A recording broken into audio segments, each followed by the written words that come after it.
Bienvenidos al primer video, a la primera parte del capítulo 42 del Tratado de Fisiología Médica, Guyton Hall, edición número 14. Entonces, en este capítulo 42 vamos a ver la regulación de la respiración. En esta primera parte específicamente vamos a tratar los centros respiratorios, la señal en rampa inspiratoria, las características de cada uno de estos centros respiratorios y cuáles son su función, y también el reflejo de insuflación de Herring-Brewer. Sin más que decir, empecemos. Bien, entonces empezamos con el centro respiratorio. ¿El centro respiratorio dónde se ubica? En el bulbo y la protuberancia. Aquí es donde se ubica el centro respiratorio. Aquí vamos a tener entonces en la protuberancia, en la porción dorsal y superior de la protuberancia, el centro neumotásico. Y acá en el bulbo, al centro respiratorio ventral y al centro respiratorio dorsal. Una cosa que quiero aclarar aquí, que si bien es cierto, aquí el Guyton lo esquematiza de una forma bastante didáctica, ¿no? Está prácticamente bien delimitada el grupo respiratorio dorsal. O sea, nosotros podemos decir que toda esta parte es el grupo respiratorio dorsal y toda esta parte es el grupo respiratorio ventral. Sin embargo, a manera didáctica sí se utiliza este esquema, sin embargo, en realidad no es así. Recordemos que es una red, un enmallado de neuronas, entonces no quiere decir que solamente esté delimitado en esta parte, sino que de manera didáctica se utiliza esta esquematización. Después tenemos también el centro respiratorio ventral, el grupo respiratorio ventral, que se encuentra en la parte ventrolateral del bulbo. Tenemos el bulbo, ventrolateral del bulbo, y el grupo respiratorio dorsal que se encuentra en la porción ventral del bulbo. Sí. Así sea dorsal, se menciona que se encuentra en la porción ventral del bulbo. ¿Cuál es la función principal del grupo respiratorio dorsal? Ya lo vamos a ir viendo más adelante, pero les voy adelantando que es la inspiración, una inspiración básica. Ya hablamos como inspiración básica. Tiene la función, se podría decir así, de marcapaso respiratorio, porque va a dar la fluctuación, o sea, los potenciales de acción básicos para una respiración tranquila.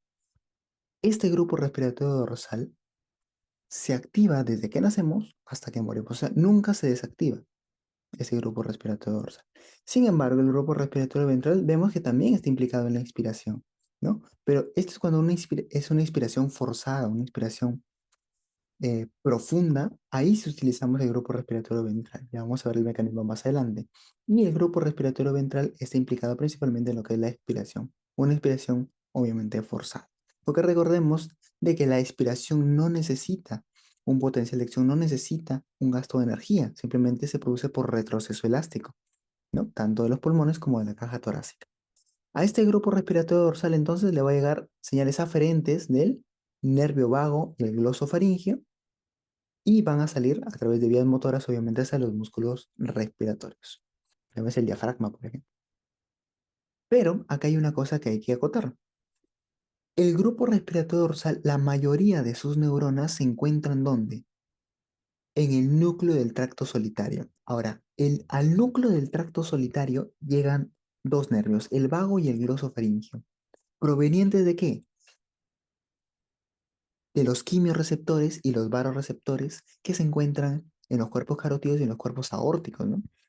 Cuerpo aórtico da sus señales aferentes a través del vago hacia el núcleo del tracto solitario, y los cuerpos carotídeos a través del glosofaringeo, ¿no? A través del nervio de Herring, y luego pasa al glosofaringeo y llega aquí al núcleo del tracto solitario. Ahora, como en el núcleo del tracto solitario se encuentra el grupo respiratorio dorsal, entonces, gracias a estas señales, es que el grupo respiratorio dorsal puede ir regulándose, ¿no? Entonces, se podría decir que como la mayoría de neuronas del grupo respiratorio dorsal están en el tracto solitario, entonces el grupo respiratorio dorsal está inervado aferentemente por el vago y el glosofaringeo también. Ahora, el Gaido nos menciona que si aislamos el bulbo raquídeo, o sea, si seccionamos todos los nervios periféricos que entran en el bulbo raquídeo, ¿no? Por encima y por abajo, o sea, lo aislamos prácticamente. Aún así, este centro, o sea, en esta parte, siguen produciéndose potenciales de acción para la inspiración.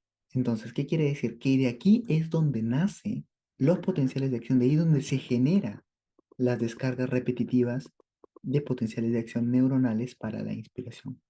Ahora, ¿cómo se dan esos potenciales de acción neuronales? Y aquí lo tenemos, las descargas inspiratorias rítmicas del grupo respiratorio dorsal. El gato nos menciona que se hizo experimentos en animales y que posiblemente sea similar en humanos, en el que hay una red neuronal que se encarga de excitar a otra red neuronal y esa red neuronal tiene la función de inhibir a la primera. Entonces, ¿qué es lo que va a suceder aquí? Esta tiene la función de inhibir, o sea, si la activamos, inhibe a esta red neuronal de acá. Pero para activarla, primero hay que excitarla. Entonces, esta red neuronal excita y activa a esta red neuronal. Ahora esta red ya está activa. Al estar activa, produce su función. ¿Cuál es su función? Inhibir a la primera. Inhibe. Esa es su función, porque la acaban de activar y su función es inhibir. Entonces, inhibe a la primera. Al inhibir a la primera, esta como estaba excitando y la apaga, deja de excitar. Entonces, deja de excitar la de acá, la vuelve a apagar y como acaba de apagar esta red neuronal inhibitoria, deja de inhibir. Y al dejar de inhibir esta red neuronal, esta red vuelve a activarse. Entonces vuelve a excitar. La vuelve a activar, esta vuelve a inhibir. Y así sucesivamente. Entonces hay un ciclo, ¿no? Un ciclo interminable. Este juego de excitación e inhibición de redes neuronales son las que producen las descargas inspiratorias rítmicas, ¿no? Que funciona como un marcapaso, pero en este caso respiratorio. ¿Y esto dónde se encuentra? En el grupo respiratorio dorsal. Ahora, ya hablamos de cómo se dan los potenciales de acción neuronales para la inspiración. Pero, ¿cómo es esa inspiración? ¿Cómo son esos potenciales? En primer lugar, cabe resaltar, y lo principal, que no son instantáneos, sino progresivos. Entonces, ¿qué quiere decir? Que la respiración no va a ser de esa forma, sino va a ser progresiva. Por eso se le llama señal en rampa, ¿no? Que tiene la similitud a una rampa. Ahora, ¿cuánto dura esta señal en rampa? En condiciones normales dura 2 segundos y luego deja de producirse el potencial y baja la señal, que son 3 segundos. 3 segundos entre rampa y rampa y cada rampa dura 2 segundos. Ahora, ¿por qué baja? Por el retroceso elástico. Ya habíamos dicho el retroceso elástico de los pulmones y de la caja torácica. O sea, solo se utiliza energía en la rampa inspiratoria. Estos 2 segundos sí se utiliza energía. En estos 3 segundos no se utiliza energía. Solamente retroceso elástico. Y de aquí vuelve otra señal en rampa. 2 segundos más, 3 segundos de reposo. Entonces, este vendría a ser la inspiración y esta vendría a ser la expiración. Inspiración, expiración. Ahora, ¿cuáles son las ventajas de que hay una señal en rampa inspiratoria y no una señal instantánea? O sea, que no suba de manera abrupta ese potencial de acción o que no se contraigan de manera repentina los músculos respiratorios. Una, porque necesitamos un aumento de volumen progresivo y este aumento de volumen progresivo nos permite pues que no haya una variación de las concentraciones de CO2, de hidrógeno, especialmente de hidrógeno. Está ligado al CO2 porque variaría el pH. Y recordemos que el pH es un parámetro que necesitamos tenerlo bien ajustado. Es un parámetro muy ajustado de 7,35 a 7,45.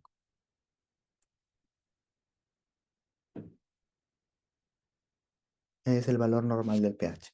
Y no solamente del pH, ¿no? Sino también del CO2. Recordemos que la presión de CO2 normal tiene que ser de 40 milímetros de mercurio. Entonces, ¿qué pasa si inhalamos demasiado rápido?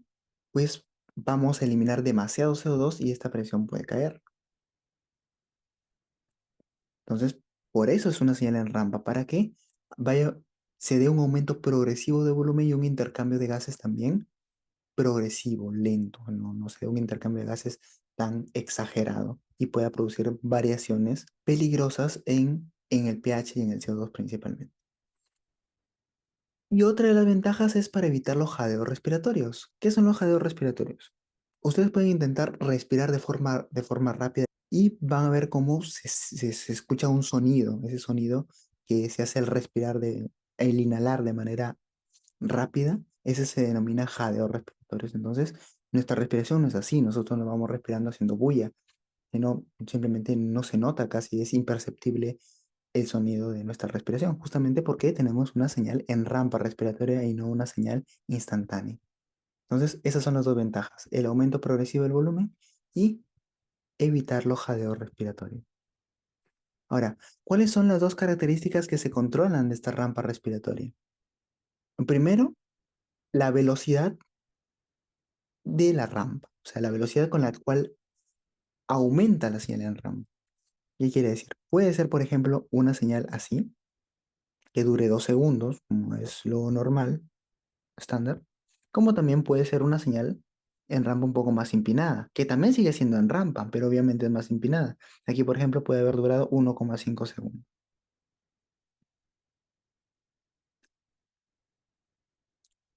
Cuando dure más la rampa, cuando tenga más tiempo de duración de rampa, ¿qué quiere decir? Que va a haber menos frecuencia respiratoria, porque dura más, ¿no? Entonces, como son más largas las rampas respiratorias, más larga cada inspiración, cada respiración, entonces entran menos respiraciones en un minuto. Pero al ser más cortitas, como por ejemplo acá 1,5 segundos, entran más respiraciones en un minuto. Por lo tanto, cuanto más larga la rampa respiratoria y un aumento, una velocidad menor en el aumento de la señal de rampa, va a haber menos frecuencia respiratoria. Pero sin embargo, la rampa respiratoria es más corta, que quiere decir que hay un mayor aumento de la velocidad de señal de rampa. Ha aumentado más rápido, ¿no? Acá ha aumentado más lento. En estos parámetros va a haber más frecuencia respiratoria. Otro parámetro que también se controla de la rampa respiratoria es el famoso punto limitante. ¿Qué viene a ser el punto limitante? Una cosa es la velocidad de aumento, o sea, una cosa es que aumente de esa forma y otra cosa es que aumente de esta forma, ¿no? Pero el punto limitante es, en ambas hay un aumento de velocidad igual, digamos que ambas, ¿no? Casi igual. En esta tenemos 1 segundo y a los 2 segundos deja de producirse la señal y se produce retroceso elástico. Sin embargo, en la de acá, por ejemplo, vamos a poner un punto limitante en 1 segundo nada más. En 1 segundo. Hasta aquí se cortó la rampa respiratoria. ¿Y qué quiere decir? Ya se produce retroceso elástico. Luego, otra vez, no deja llegar a los 2 segundos, solo al segundo, y vuelve a producirse retroceso elástico. Entonces, en esta parte, cuando nosotros acortamos el punto limitante es el punto en el que termina la rampa respiratoria y comienza a producirse el retroceso elástico o expiración. Entonces, cuanto más cerca o cuanto antes ubiquemos el punto limitante, o sea, cuanto antes limitemos esa rampa respiratoria, la rampa respiratoria obviamente va a durar menos y también va a haber un aumento de la frecuencia respiratoria. Sin embargo, cuanto más alarguemos ese punto limitante, por ejemplo, ya no 2 segundos, sino que se vaya hasta 3 segundos y recién comience a producirse la expiración, ahí va a haber una disminución de la frecuencia respiratoria. Para recordar nomás, la frecuencia respiratoria, según el Guyton, es de 12 a 20 respiraciones por minuto. Ese es el rango normal de la frecuencia respiratoria. Por debajo de 12 estaríamos hablando de una braditmia y por arriba de 20 estaríamos hablando de una taquipnia, ¿no? Que es frecuencia respiratoria lenta y frecuencia respiratoria rápida. Entonces, habíamos visto que una de las principales características que se controlan de la rampa respiratoria es el punto limitante, ¿no? Hemos visto que, por ejemplo, yo puedo limitar la rampa aquí, como puedo dejar que siga la rampa y la limito hasta por acá, ¿no? Digamos que este es el rango normal. 2 segundos. Puedo limitarla en 1, puedo limitarla en 3, puedo limitarla en 1,5, dependiendo lo que yo quiera limitarlo también, ¿no? Pero el centro neumotásico se encarga de limitar, y es su función, de limitar la duración de la inspiración. O sea, cuanto más señal neumotásica, mucho antes se va a producir el punto limitante. Digamos que hay una señal neumotásica intensa, entonces solo se va, acá son 2 segundos, acá es 1 segundo. Con una señal neumotásica intensa, la duración de la rampa respiratoria dura solamente 5 segundos. 5 segundos, hasta aquí. Solo esto de inspiración. Entonces, no ingresa mucho aire. ¿Por qué? Obviamente, solo está viendo medio segundo de inspiración, a comparación de los 2 segundos normales. Para compensar eso, entonces, como hay menos tiempo, o sea, dura menos la rampa inspiratoria, pues pueden entrar mucho más rampas en un minuto. Entonces, aumenta la frecuencia. ¿Qué quiere decir entonces? A una señal neumotásica intensa aumenta la frecuencia respiratoria y disminuye la longitud de la rampa. Y a una señal neumotásica débil, todo lo contrario, ¿no? La señal neumotásica débil más bien deja que avance, que siga avanzando, y recién puede llegar hasta 5 segundos la duración de la rampa para que recién se produzca la expiración. Entonces, esa es una señal neumotásica débil. Señal neumotásica débil, menos frecuencia respiratoria. Señal neumotásica intensa, más frecuencia respiratoria.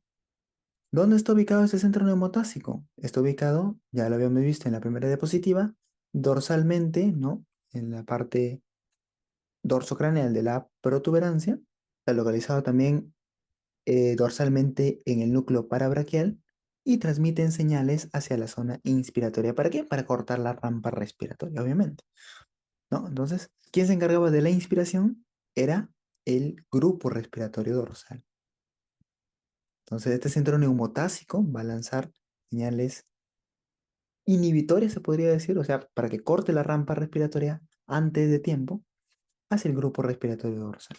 Ahora, es muy importante esto porque si el centro neumotásico no limita la rampa respiratoria, se sigue hiperinsuflando y pues puede producir daños al parénquima pulmonar también, que también lo vamos a ver, ¿no? El reflejo de hiperinsuflación de Herring-Brieuer, que actúa de manera similar a lo que es el centro neumotásico.